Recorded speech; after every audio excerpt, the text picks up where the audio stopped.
After my back was injured, pretty much didn't do anything for quite a while, and found activism, and kind of gave me a new lease on life. Basically got me active and doing things and keeping myself busy. Lost a lot of weight, but found it again, but I'm losing it again, so. When you decided to be an activist, what was the first thing you did? Like, what was the first activity that you really focused on? It's probably getting ready for the tax day, 2009. We had a big rally up in Wheeling, so helping out, getting that organized. We actually did a lot of radio, TV, ran TV ads for a couple weeks. We had a really good turnout, I think 1,500 people. For, the first one is not too shabby. Yeah, we had sign-in sheets, people could sign up, get it put on an email list, and from there we grew our group. I think the actual first boots on the ground, besides the rallies and things like that, we did quite a few of those, was the McKinley race, where we worked with Freedom Works with materials and organized people going door to door, putting out signs. That's one of my things I love doing, is putting out signs. Was that the first time you'd put in yard signs? Yes. Yeah, that was my first time, and always kept them in the car, and everywhere I travel, I was like, pull over here, put a sign. It's a form of guerrilla warfare. Oh yeah, right? I love it. It's one of my favorite things. When I was working in Kentucky to get Bevan elected, thousands and thousands of signs. Yeah.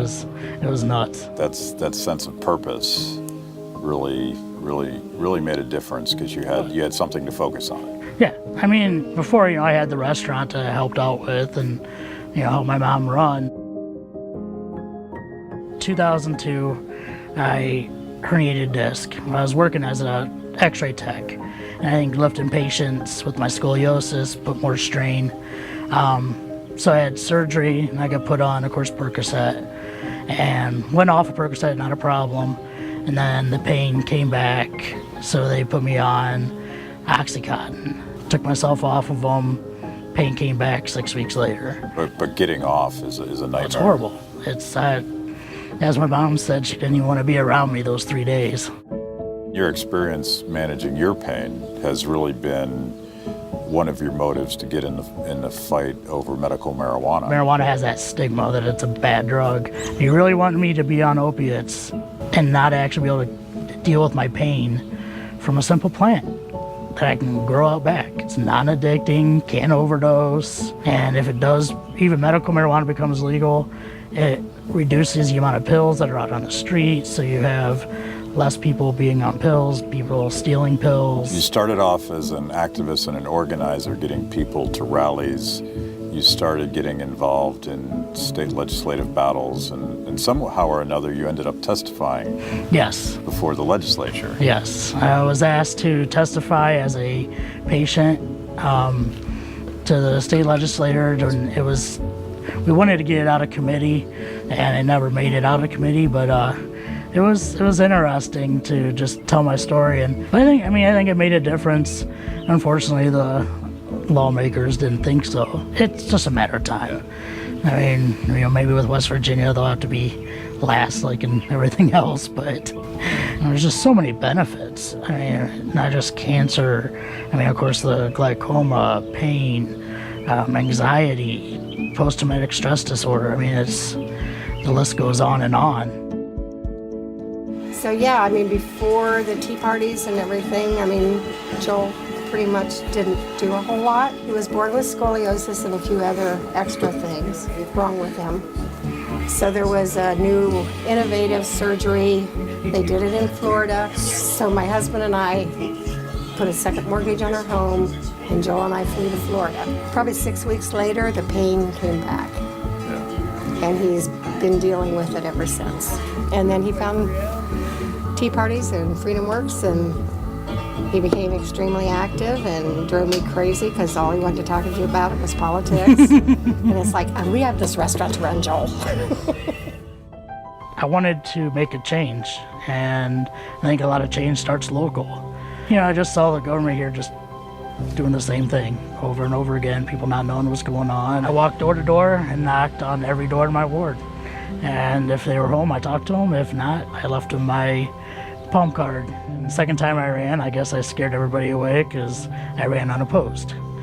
So, and I've been a councilman for 2 years now. The people need to get involved. I mean, that's just in order to have a full functioning running government, the people need to be involved, or the leaders are just going to take over and just do what they want to do as they have been. Yeah.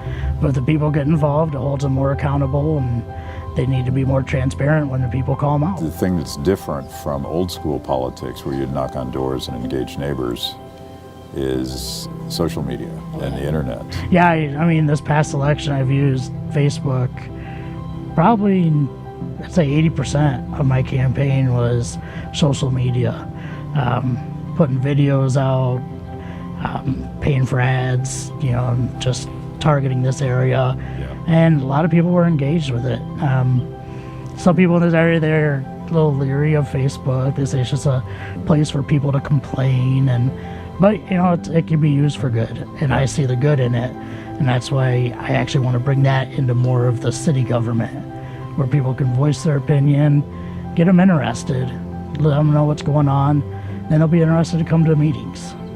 And I'd love to have full meetings all the time. That's how you won the mayor's race? Yes, yeah, I used a lot of social media, and then a lot of people interacted with me and became supporters, so then they were spreading the word, talking to everybody, and it worked because I kind of won by a landslide. Hey, so you crushed I crushed it. your opposition. Got over 70% of the votes.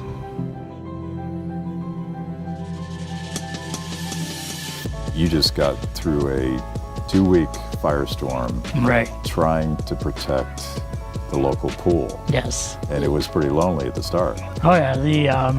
I'm on the Park and Pool Board. They voted to not open it because of lack of lifeguards.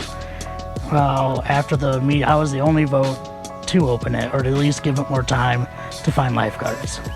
And when I was home, put it on social media, told my wife Danielle, she put it on social media, and it just firestormed. And it brought the whole town together, and they, within a week, had a meeting to disprove rumors and to see what they could do to open it. The next day, we had a meeting with the Park and Pool Board, and they overturned their decision.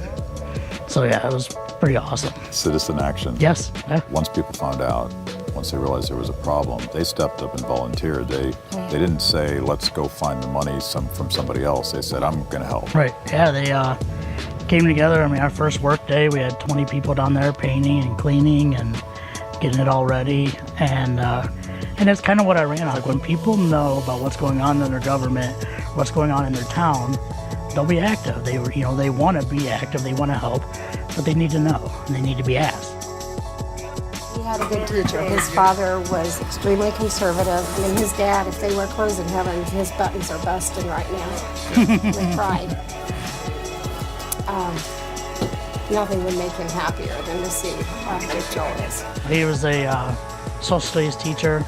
The kids loved him. I mean, he was one of those Mr. Holland's Opus kind of teacher. I mean, he would even dress up as Ben Franklin to go into class to teach about Ben Franklin.